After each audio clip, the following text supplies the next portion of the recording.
La célébration de la Journée internationale de la femme est pour moi un moment de pause dans le combat que nous menons pour l'égalité des sexes et pour la jouissance égale par les deux sexes de leurs droits. Moment de pause pour, premièrement, faire une évaluation, un bilan des progrès que nous avons accomplis, un bilan sur les peut-être les écueils, les difficultés, les défis qui persistent et pour explorer ensemble l'horizon à mi-terme et sur le long terme.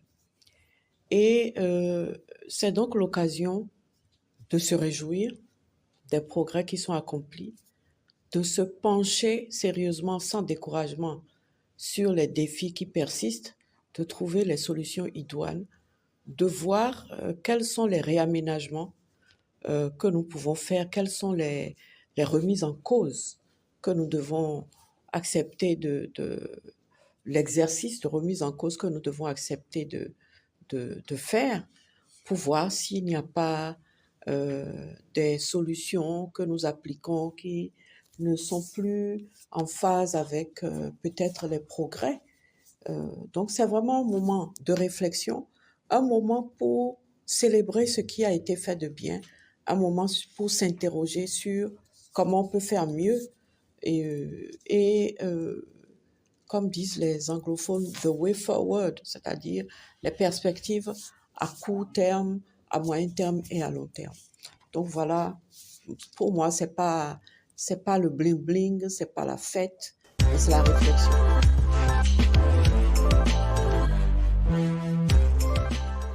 Moi, je crois qu'il y a le premier droit, c'est le droit à l'éducation. Et quand je parle de droit à l'éducation, c'est l'école et c'est aussi toutes les autres formes d'acquisition de la connaissance.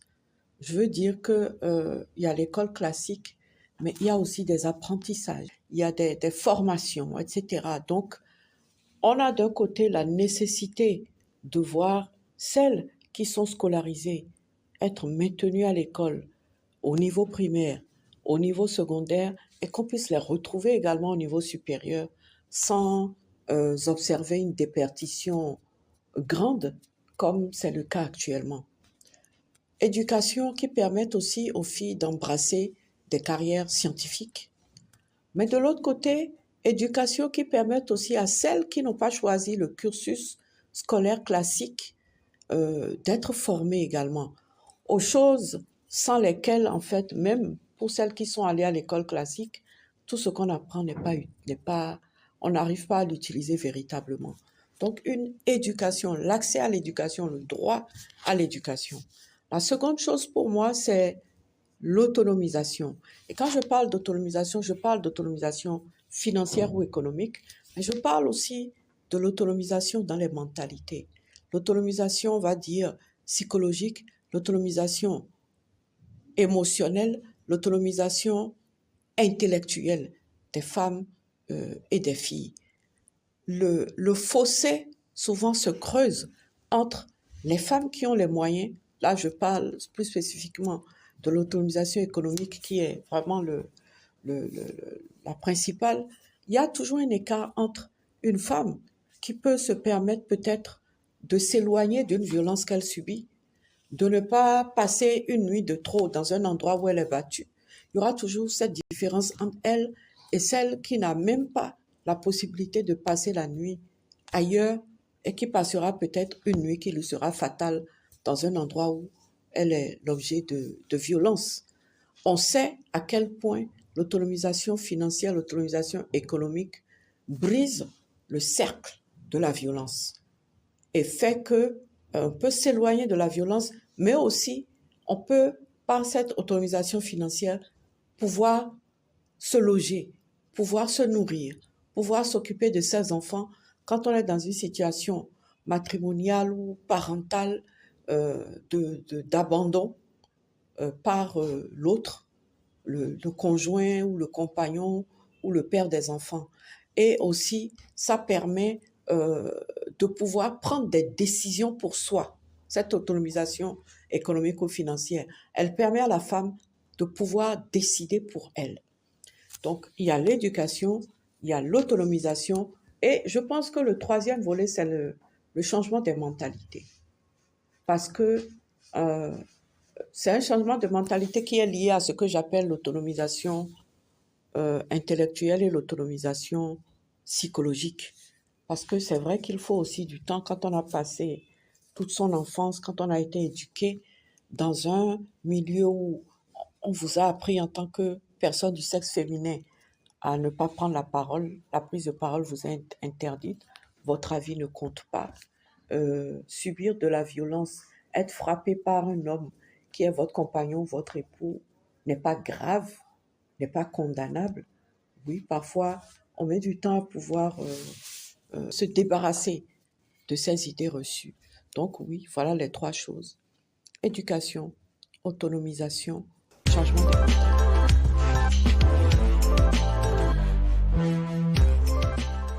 À mon avis, je pense que quand on aura compris que la voix des femmes et la représentation des femmes dans les instances de décision n'est pas juste une question d'équité, de justice, d'accès euh, égal à la responsabilité, mais quand on aura compris que c'est une stratégie économique, que c'est une stratégie de comment nous parlons de développement inclusif, développement durable et donc inclusif. Notre slogan depuis quelques décennies, c'est ne laisser personne derrière. Et donc, quand on aura compris que il y a un coût, ou disons, il y a un gain manqué dans la non-représentation suffisante des femmes dans la prise de décision, je pense que c'est à partir de ce moment qu'on comprendra que euh, les femmes constituent une composante attendue du développement national. Parce que c'est plus de la moitié du capital humain de nos pays, c'est plus de la moitié des intelligences de nos pays, c'est plus de la moitié de la force productrice de nos pays, et que se priver de ça, c'est opter pour avancer à une vitesse qui est la moyenne de la vitesse normale à laquelle on aurait pu évoluer. C'est comme ça que je vois les choses. Quand on aura compris ça, on ne considérera plus que la présence des femmes ou les réclamations que les femmes font pour prendre la place qui est la leur dans les instances de décision. On cessera de penser que c'est une faveur. On comprendra que c'est un intérêt supérieur pour le développement, la croissance économique rapide d'une nation.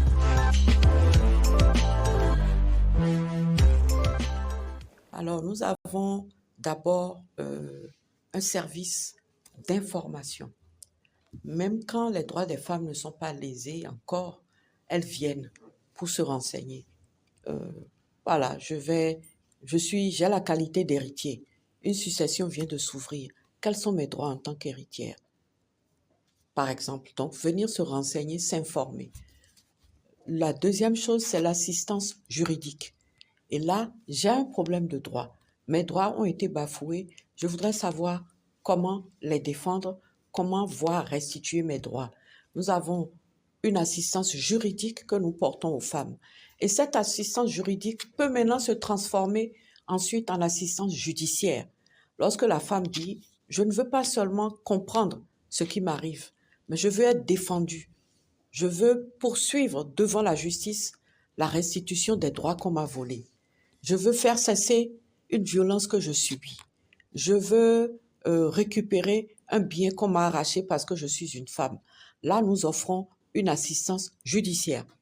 Au-delà de ça, nous offrons une assistance psychosociale, dans le sens où nous avons des psychologues qui apportent un soutien psychologique aux femmes qui sont en difficulté et parfois aussi un soutien social. Aucune femme qui vient ici avec des enfants qui n'ont pas mangé depuis la veille ne partira d'ici sans avoir pris un repas, sans avoir vu l'INF offrir un repas aux enfants. Si les enfants sont venus torse nu, ils repartiront habillés. S'il y a un danger, nous avons la possibilité aussi, en accord avec certaines structures de la place, d'offrir à une femme qui ne peut pas retourner chez elle parce qu'elle ne sera pas bien accueillie, elle sera frappée, ses affaires sont déjà dehors. En attendant qu'on saisisse la justice, nous avons des lieux où nous pouvons leur offrir un séjour provisoire, le temps que la justice soit saisie ou que, en tout cas, les instances qui doivent intervenir dans une telle affaire soient saisies. Donc voilà, c'est toute une variété de services que nous offrons, de prestations que nous offrons aux victimes. Et je voudrais préciser que c'est sur toute l'étendue du territoire, grâce à la présence dans toutes les communes de nos points focaux et au niveau départemental de nos antennes départementales qui sont des personnes physiques logées au niveau de chaque préfecture et qui supervisent le travail qui est fait dans les communes qui sont reliées à chaque département.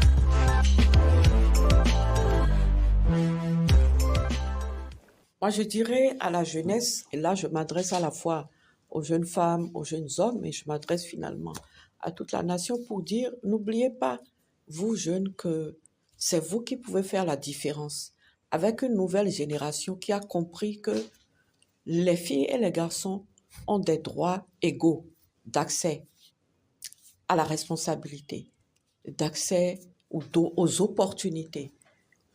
Il y a une égalité de chances entre les deux sexes, il y a une égalité de droits entre les deux sexes et cela appelle à un respect mutuel. Il n'y a pas une intelligence masculine qui soit supérieure à une intelligence féminine. Et c'est ensemble que vous pouvez bâtir la nation Bénin. N'oubliez pas, vous jeunes, que vous constituez plus de 45% de la population du Bénin. Donc demain, c'est vous. À l'intérieur de ce pourcentage, il y a que les filles également constituent plus de la moitié de ces 45% des jeunes. Le capital humain africain est majoritairement féminin. Ne l'oubliez pas, c'est ensemble, en conjuguant vos intelligences, vos capacités, la manière dont les capacités des hommes et des femmes se complètent les uns les autres, le regard différent qu'une femme peut porter sur comment dirais-je, sur une situation, c'est comme ça que ça se construit. Si vous prenez une communauté, vous prenez une commune du Bénin, par exemple, c'est un exemple que je donne pour que vous soyez édifiés. Pendant que les jeunes garçons, les jeunes hommes adultes vont penser peut-être à s'il est important qu'il y ait un terrain de sport, qu'il est important qu'il y ait une aire où on puisse se divertir, s'amuser, etc. Terrain de football, terrain de basketball et autres.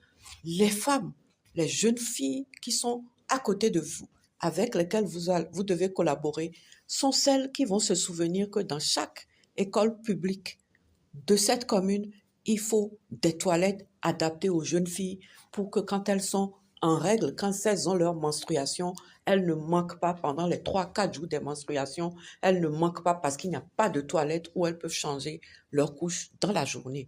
Donc, c'est les intelligences, les capacités des femmes, des hommes, des deux sexes qui font de façon harmonieuse, qui donnent une réponse aux besoins des populations et qui font qu'une nation se développe.